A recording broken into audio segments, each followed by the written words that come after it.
水の都かよ柳の町。福岡県を代表する観光の町、水郷柳川。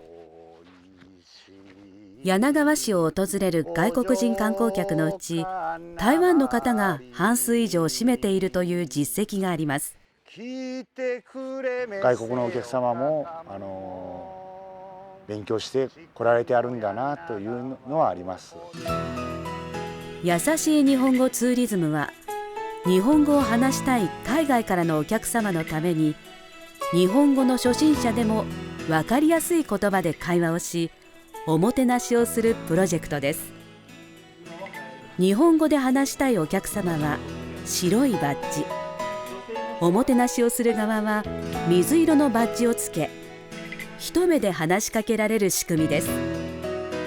英語を喋らないといかんとか、中国語を喋らないといかんとか、そういうことが苦手よ、とてもじゃないでしょう、そういう話はできませんよと。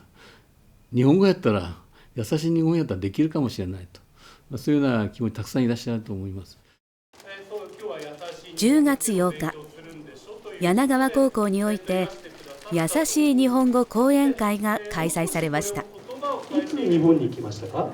東京外国語大学の荒川教授による講演では、優しい日本語とはどういうものかを分かりやすく紹介。優しい日本語の町柳川っていうものができるかもしれない。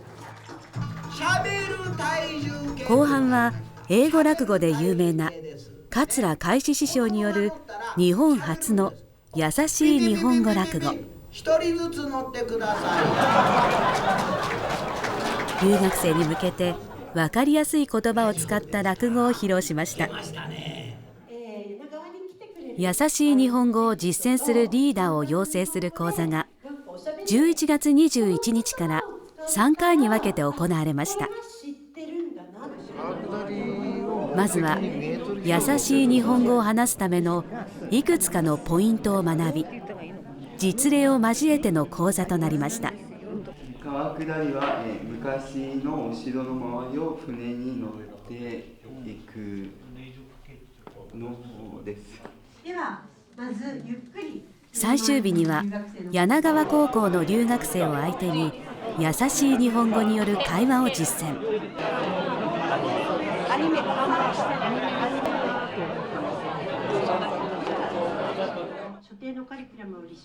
終了後、受講した人へ修了証を授与。はい、ありがとうございます。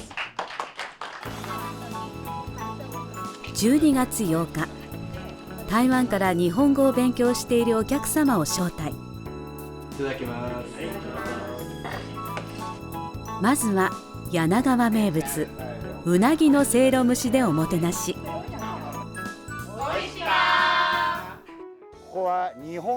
川下りの船頭さんはもちろん優しい日本語講座を受講しています。海苔の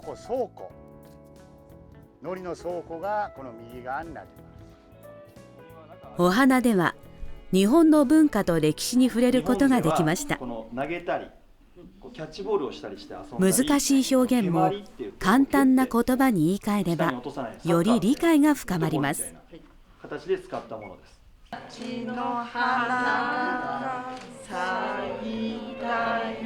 北原白秋の聖歌ではみんなで歌うシーンも。